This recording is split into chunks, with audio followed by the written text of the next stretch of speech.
नमस्कार, state bulletin में आप सभी का बहुत स्वागत है। मैं हूं आपके साथ वक्ता दुबे। बुलेटिन की शुरुआत झारखंड की खबरों के साथ करेंगे। सुप्रीम कोर्ट ने छत्तीसगढ़ शराब घोटाले में संबंधित मामले में आरोपियों को बड़ी राहत दी है। शीर्ष कोर्ट ने आरोपियों के खिलाफ मनी लॉन्ड्रिंग के मामले को रद्द कर दिया। सुप्रीम कोर्ट के इस फैसले पर जेएमएम ने खुशी जाहिर की है। जेएमएम के केंद्रीय महासचिव सह प्रवक्ता सुप्रियो भट्टाचार्य ने कहा कि अब ये साफ हो गया है कि बीजेपी कंगारू के रूप में सामने आई है और वही झोला पीएम ने साथ ले लिया है। इस झोले में ईडी, सीबीआई और भ्रष्टाचारियों को भर लिया गया है। इस चीज को सुप्रीम कोर्ट ने पकड़ लिया और इलेक्टोरल बॉन्ड को गलत साबित कर दिया गया। ठीक इसी तरह से हमारे नेता हेमंत सोरेन के साथ हुआ। जब चुनाव नजदीक आया तो उन्हें जेल में डाल दिया गया कि चुनाव प्रचार नहीं कर पाए। राज्य के साहू परिवार पर आईटी छापा पड़ा, लेकिन कुछ नहीं हुआ क्योंकि उन्होंने पूरा हिसाब दे दिया। जेएमएम और हेमंत सोरेन को बदनाम करने की कोशिश की गई है।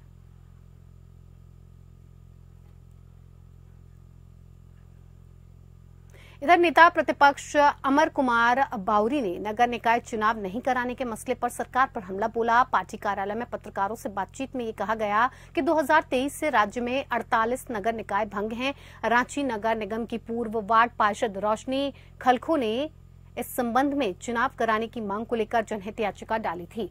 अपील याचिका में राज्य सरकार की ओर से ये कहा गया कि पिछड़ा आयोग को ही डेडिकेटेड कमीशन के रूप में नियुक्त कर दिया गया। वो जिलों से ओबीसी की आबादी का आकलन करेगा और मिले डाटा के आधार पर निकाय चुनाव में वार्डों में ओबीसी आरक्षण दिया जाएगा।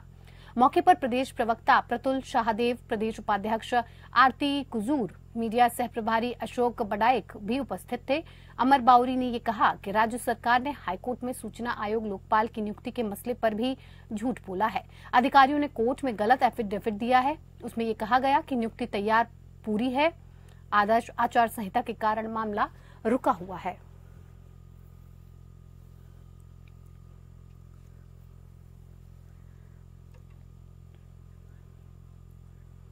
इधर लोकसभा चुनाव 2024 में मतदान प्रतिशत को बढ़ाने के उद्देश्य से बोकारो जिला प्रशासन स्वीप प्रोग्राम आयोजित कर रही है और इसी को लेकर बोकारो रन टू वोट का आयोजन किया गया है। इस दौरान डीडीसी संदीप कुमार ने हरी झंडी दिखाकर इस रन टू वोट की शुरुआत की। ये कार्यक्रम चास नगर निगम क्षेत्र में आयोजित किया गया था। यहां बड़ी संख्या में स्कूली बच्चे, आम लोग शामिल हुए और लोगों से मतदान करने की अपील करते हुए दौड़ लगाई। डीडीसी संदीप कुमार ने यह कहा कि चुनाव आयोग ने निर्देश पर यह कार्यक्रम आयोजित किया गया है ताकि लोग वोट देने मतदान केंद्रों में जाएं, क्योंकि जिला प्रशासन मतदान को लेकर काफी संजीदा है। लोगों की सुविधाओं का भी इंतजाम कर रही है।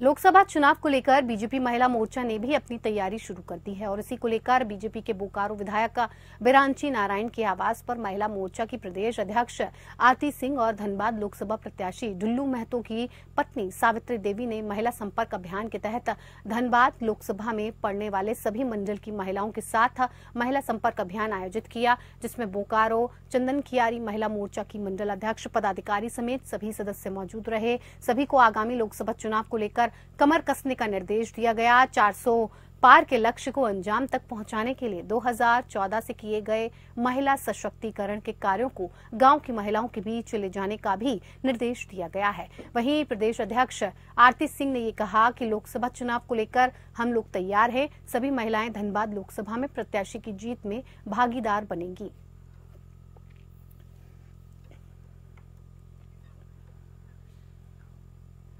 इधर उत्तरी छोटा नागपुर आयुक्त सुमन कैथरीन किस्पोट्टा ने बोकारो जिले का दौरा किया और मतदान केंद्रों पर मतदाताओं और मतदान कर्मियों के लिए मूलभूत सुविधाओं का जायजा लिया गया। आयुक्त ने इस दौरान कसमार, जरीडीह, पेटरवार प्रखंड के अलावा चास प्रखंड के कुल 17 मतदान केंद्रों का निरीक्षण किया, जिसके चलते आयुक्त ने ये कहा कि मतदान केंद्रों का निरीक्षण किया है। लगभग मतदान केंद्रों पर पेयजल आदि की सुविधा थी। कुछ जगहों पर टॉयलेट की थोड़ी समस्या देखने को मिली। इस संबंध में बोकारो डीसी को इस समय के समाधान का निर्देश दिया गया है। आयुक्त के सर्किट हाउस पहुंचने के बाद उन्हें गार्ड ऑफ ऑनर भी दिया गया।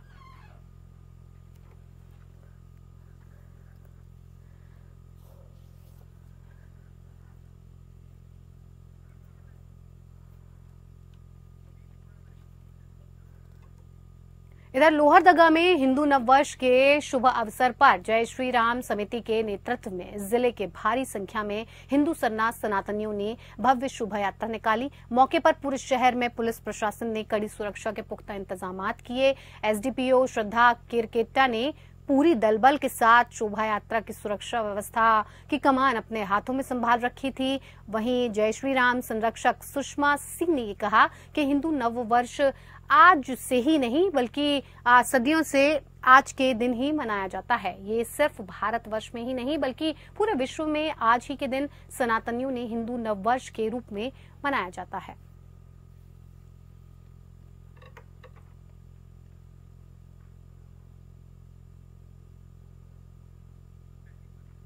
तो आपको बता दें कि भारी संख्या में हिंदू सरना सनातनियों ने ये शोभा यात्रा निकाली है और आपको बता दें कि धूमधाम से ये शोभा यात्रा निकाली गई है।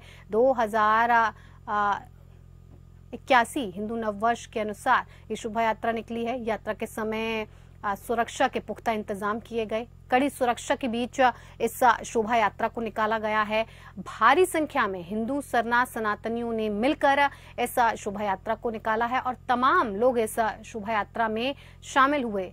भारी संख्या में लोग इस शोभा यात्रा में शामिल हुए और इस शोभा यात्रा को धूमधाम से निकालते हुए सुरक्षा के भी पुख्ता इंतजाम किए गए कि किसी भी तरह की कोई गड़बड़ ना होने पाए, क्योंकि ज्यादातर मामले सामने आते हैं कि शोभा यात्रा के दौरान कुछ असामाजिक तत्व सामने आते हैं और किसी तरह की गड़बड़ी करने की कोशिश करते हैं, जिससे बचने के लिए इस शुभ अवसर पर जो ये यात्रा निकाली जा रही है इसे पूर्ण रूप से और अच्छी तरह से निकाला जा सके, किसी तरह की कोई गड़बड़ ना हो, इसलिए यात्रा के समय में कड़ी सुरक्षा के पुख्ता इंतजामात भी किए गए थे।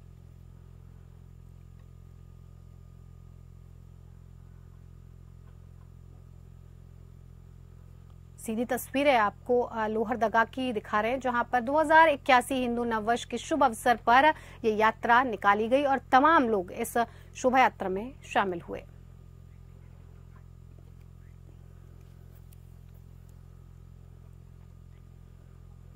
मुरैना पिछले कई लोकसभा चुनाव में ग्वालियर चंबल अंचल में जीत का ख्याल देख रही कांग्रेस पार्टी की मुसीबतें कम होने का नाम नहीं ले रही है। कांग्रेस पार्टी के नेताओं का बीजेपी में शामिल होने का दौर लगातार जारी है और जिसके चलते मुरैना से कांग्रेस नेता और पूर्व विधायक अजब सिंह कुशवाहा ने अपने सैकड़ों समर्थकों के साथ बीजेपी का दामन थाम लिया। मुख्यमंत्री मोहन यादव ने उन्हें बीजेपी की सदस्यता दिलवाई। वहीं सीएम मोहन यादव ने बीजेपी प्रत्याशी के समर्थन में जनसभा को संबोधित करने के लिए वो मुरैना पहुंचे थे। इस दौरान सीएम यादव ने चुनावी मंच से कुशवाहा को बीजेपी में शामिल किया और उनका बीजेपी परिवार में स्वागत किया। हालांकि इससे पहले अजब सिंह कुशवाहा बीजेपी छोड़ कांग्रेस में शामिल हुए थे। बड़े दुर्भाग्य के साथ कहना पड़ रहा है, कांग्रेस अपने दल को संभाल नहीं पा रही। कांग्रेस की कुनीतियों के कारण से उनके अंदर का विश्वास फैला हुआ है और दुर्भाग्य के साथ जो पार्टी भाजपा ज्वाइन करता वो उनको गालियां बकते हैं, कभी माफिया बताते, कभी सट्टेबाज बताते, कभी धंधेबाज बताते। जब तक कांग्रेस में रहते इसका मतलब कांग्रेस कौन सी पार्टी है? कांग्रेस क्या इस प्रकार के लोगों की पार्टी की जब छोड़ते तो वो उनके साथ वालों को गाली देते। मैं आपके माध्यम से कांग्रेस के लोगों से कहना चाहता हूँ, वो आत्मावलोकन करें, अपनी गलतियों को अंदर से विश्लेषण करें और दोबारा विचार करें कि आखिर उनके साथ कौन सी गलतियां हो रही है कि वो अपने दल को इकट्ठा नहीं कर पा रहा है। लेकिन प्रदेश मोदी में हो चुका है। मैं अपनी ओर से अजब सिंह जी कुशवाहा का स्वागत करता हूँ। भाई शिवमंगल सिंह तोमर जिस प्रकार से प्रत्याशी है, विनम्रता के साथ चलने वाले प्रत्याशी है और पूरी हवा चल रही मोदी जी के माध्यम से एदल सिंह कंसाना जी, सर्रा जी, अमर अर्गल जी, दंडोतिया जी, राकेश मवई जी, सारे के सारे मित्रों के साथ हम पूरी ताकत के साथ लगे और भाजपा जीतेगी। इधर ग्वालियर लोकसभा क्षेत्र से कांग्रेस के प्रत्याशी और ग्वालियर दक्षिण से पूर्व विधायक प्रवीण पाठक ने चुनावी कार्यालय का उद्घाटन किया। प्रत्याशी ने कार्यकर्ताओं को संबोधित करते हुए कहा कि एक एक व्यक्ति को प्रवीण पाठक बनकर चुनाव लड़ना है और मैं कांग्रेस का कार्यकर्ता बनकर चुनाव लड़ूंगा। ये लड़ाई केवल कांग्रेस की लड़ाई नहीं है, ये लड़ाई देश में स्वतंत्रता की लड़ाई है। चुनाव में हमारे सामने लड़ाई में जो लोग हैं उनके पास साधन और संसाधन है, पैसा है, ईडी है, सीबीआई है और हमारे पास क्या है। साथ ही ये भी कहा कि इस लड़ाई में सत्य की विजय होगी। जिस प्रकार रामायण में रावण सभी संसाधनों से युक्त था, उसके बावजूद भी उसकी पराजय हुई और सत्य की विजय हुई और उसी तरह हमारी भी विजय होगी।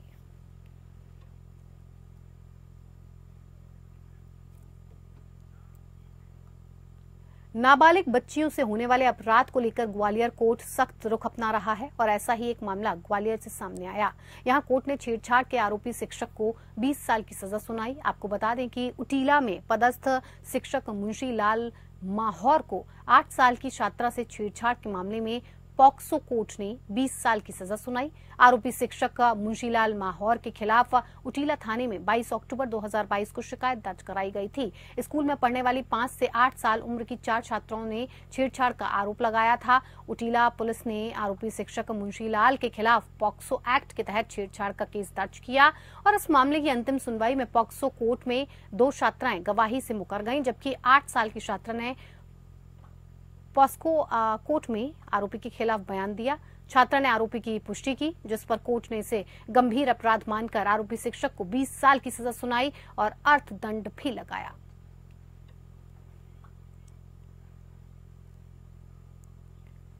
चलिए अब खबर छत्तीसगढ़ से। सीएम विष्णुदेव साय मध्य प्रदेश का दौरा कर रहे हैं और इस बीच वो कई चुनावी सभाओं को संबोधित करेंगे। मध्य प्रदेश के सलवा, बम्हनी और जनसभा को संबोधित करते हुए वो गोपालपुर में विशाल जनसभा करेंगे। साथ ही सीएम साय ने कुम्हारी में हुए सड़क हादसे को लेकर दुख व्यक्त किया और घायलों के बेहतर इलाज के लिए एम्स को निर्देशित भी किया। और सीएम साय ने मृतक के प्रति संवेदना व्यक्त की है और 10 लाख रुपए मुआवजा राशि की घोषणा की है। मृतक के परिजनों में से परिवार के एक सदस्य को नौकरी देने का ऐलान भी किया गया है।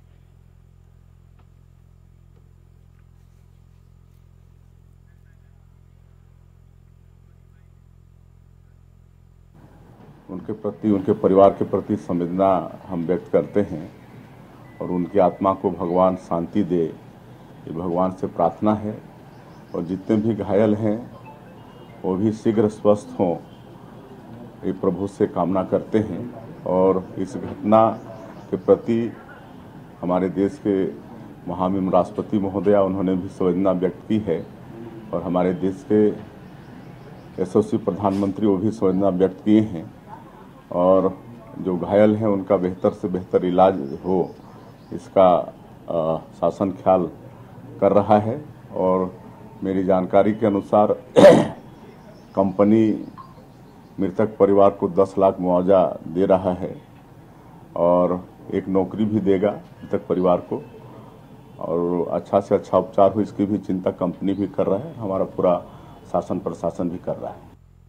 इधर छत्तीसगढ़ प्रदेश में दूसरे चरण के मतदान के तहत प्रत्याशियों के पास अब प्रचार प्रसार के लिए महज 16 दिन का समय बचा हुआ है। ऐसे में छोटी छोटी सभा आयोजित कर राजनीतिक दलों द्वारा अपने अपने प्रत्याशी के पक्ष में प्रचार प्रसार किया जा रहा है। बीजेपी की तरफ से तुलसीपुर वार्ड में जनसभा का आयोजन किया गया, जिसमें प्रदेश सरकार के उद्योग और वाणिज्य कर मंत्री लखनलाल देवांगन और बीजेपी के वरिष्ठ नेता नारायण सिंह चंदेल शामिल हुए। इस वार्ड स्तरीय सभा में शिरकत करते हुए उद्योग मंत्री लखनलाल देवांगन ने कहा कि केंद्र सरकार और प्रदेश सरकार की योजनाओं का लाभ हर वर्ग को मिल रहा है। हमने जो वादे किए उसे पूरा किया है। और देवांगन ने ये भी कहा कि हम प्रदेश की पूरी 11 लोकसभा सीटें जीतेंगे। और कांग्रेस प्रत्याशी भूपेश बघेल पर आरोप लगाते हुए कहा, बघेल ने मुख्यमंत्री रहते हुए राजनांदगांव का विकास नहीं किया, बल्कि अरबों खरबों रुपए का भ्रष्टाचार किया और चुनाव के समय ये पैसा जनता को बांट देना चाहिए।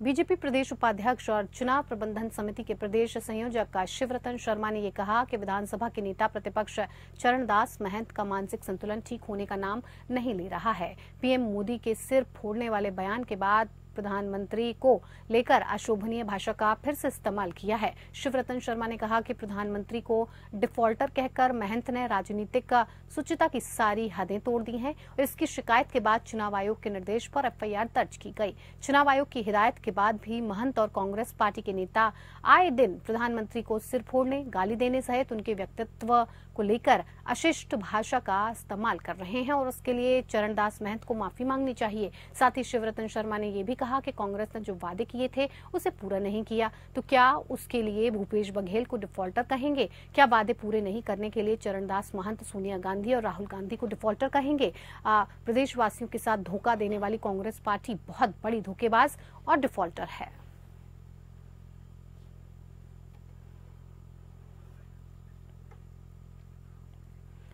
इधर रायपुर में गुंजा रेलवे स्टेशन पर 100% मतदान सुनिश्चित करने के उद्देश्य से जिला निर्वाचन अधिकारी के निर्देश में जागरूकता अभियान चलाया गया। स्वीप टीम ने रायपुर रेलवे स्टेशन पर कुलियों, बैटरी कार, जूता चप्पल बनाने वालों और यात्रियों से रूबरू होकर 7 मई 2024 को मतदान करने और अन्य लोगों को भी मतदान करने के लिए प्रेरित करने का आग्रह किया। यात्रियों ने उत्साहपूर्वक मतदाता जागरूकता अभियान में हिस्सा लिया।